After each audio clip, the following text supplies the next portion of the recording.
ప్రభునందు ప్రియమైనటువంటి వారులారా, మన ప్రభువును రక్షకునేటువంటి యేసుక్రీస్తు వారి యొక్క శుభనామంలో మీ అందరికీ నా హృదయపూర్వకమైన శుభములు వందనములు తెలియజేస్తున్నాను. ఉదయకాల సమయంలో దేవుని వాక్యాన్ని ధ్యానం చేసుకుందాము. ఈరోజు వాక్య ధ్యానం కొరకు మనం తీసుకున్నటువంటి లేఖన భాగము యోహాను రాసిన మొదటి పత్రిక 2వ అధ్యాయము 17వ వచనం చదువుకుందాం. లోకమును దాని ఆశయు గతించిపోవచ్చున్నవి గాని దేవుని చిత్తమును జరిగించువాడు నిరంతరమును నిలుచును. దేవుడి వాక్యను మన ఉనికిలో దీవించునుగాక. పిల్లారా, ఈ వాక్య భాగం చాలా భావగర్భితమైనటువంటి వాక్యాన్ని మనం ఉదయకాలం ధ్యానం చేయబోతున్నాం. లోకం దాని ఆశ కూడా గతించిపోద్ది. మరి ఏది గతించిపోకుండేది ఏముంది అంటే, దేవుని చిత్తానికి లోబడి దేవుని చిత్తాన్ని జరిగించువాడు నిరంతరం నిలిచి ఉంటాడు అనే సత్యాన్ని ఇక్కడ మనం తెలుసుకుంటున్నాం. మనం ఈ లోకంలో జీవిస్తున్నాం కాబట్టి లోకాన్ని ప్రేమిస్తూ ఉంటాము. కానీ ఒక దినాన ఈ లోకం గతించబోతుంది. లోకంలో ఉన్న ఆశలన్నీ కూడా గతించబోతున్నాయి. కాబట్టి మరి దేవుని బిడ్డలైన మనం కోరుకునవలసింది ఏంటంటే, ఈ లోకాన్ని కానీ లోకంలో ఉన్న వాటిని కానీ మనం ప్రేమించకూడదు. కానీ లోకంలో నుంచి మనల్ని వేరుపరిచి తన స్వకీయ సంపాద్యంగా చేసుకున్నటువంటి అది దేవాది దేవుని వైపు చూస్తూ నీ పట్ల నా పట్ల ఆయన యొక్క ప్రణాళిక ఏంటో, ఆయన చిత్తం ఏంటో తెలుసుకొని ఆ చిత్త ప్రకారం జీవించేవారు నిత్యము నిలిచి ఉంటారని దేవుని వాక్యం ఇక్కడ మనకు సెలవిస్తూ ఉంది. అందుకే అదే అధ్యాయంలో 2వ అధ్యాయంలోనే 15వ వచనం మనం చదువుకుంటే, ఈ లోకమునైనను లోకములో ఉన్న వాటినైనా ప్రేమింపకుడి.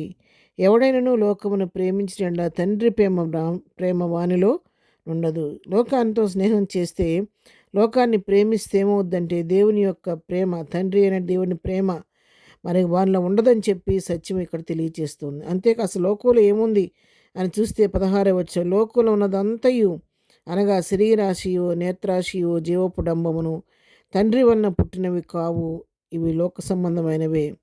లోకంలో ఉన్నదంతా ఒకటేనండి. లోకంలో ఉన్నదంతా శరీరాశ నేత్రాశ జీవపు డంబంతో నిండిపోయింది లోకం. ఇవేవి కూడా తండ్రి వలన పుట్టినవి కావు, ఈ లోక సంబంధమైనవి. కాబట్టి ఈ లోకంలో నుంచి వేరుపరచబడిన మనము ఈ యొక్క లోకాన్ని జయించవలసిన వారిగా మనం ఉన్నాం అన్నమాట. అందుకే యాకోబు పత్రికలో కూడా దేవుని వాక్యం సెలవిస్తుంది, ఈ లోక స్నేహము దేవునితో వైరము అని దేవుని వాక్యం అక్కడ సెలవిస్తుంది. కాబట్టి ఈ లోకాన్ని మనం సేవిస్తే, ఈ లోకాన్ని ప్రేమిస్తే, ఈ లోక పోకడ ప్రకారం మనం జీవిస్తే మన జీవితాల్లో మన ఆశలు ఒక దినాన్ని గతించిపోతాయి, మనము కూడా నశించిపోతాం. కాబట్టి ఆ విధంగా కాకుండా లోకాన్ని సిలువకేసి కొట్టి లోకాన్ని జయించి ప్రభువుకి ఇష్టలుగా తన చిత్త ప్రకారం జీవిస్తే నిరంతరము జీవించేవారిగా ఉంటామనే సత్యాన్ని ఈ దినం ఈ వాక్యం ద్వారా మనం తెలుసుకుంటూ ఉన్నాం. లోకాన్ని ప్రేమించకూడదు.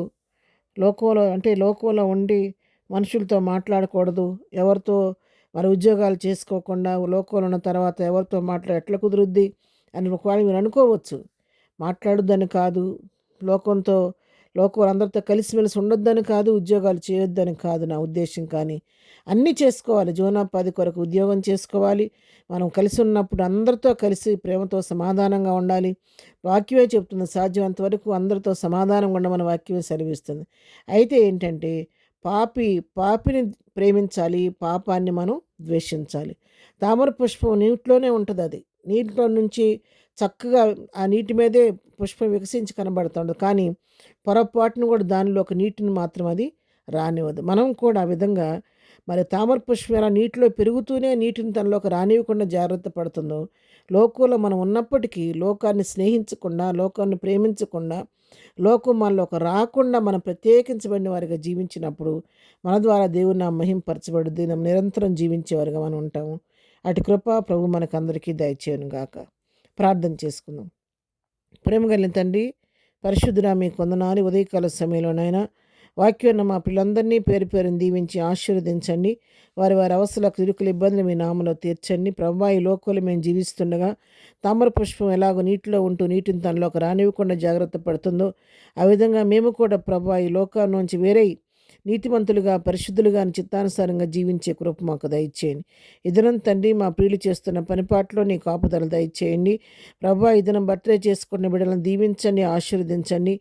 మరి వివాహ దినం జరుపుకున్న బిడ్డల జీవితాల్లో సంతోషం ఆనందం కలుగు చేయమని, ఈ దినమంతా నీ కృపాక్షేమాలు ప్రతి బిడ్డకు తోడుగా ఉంచి నడిపించమని యేసునామములో ప్రార్థించి అడిగి పొందుకొని ఉన్నాము తండ్రి.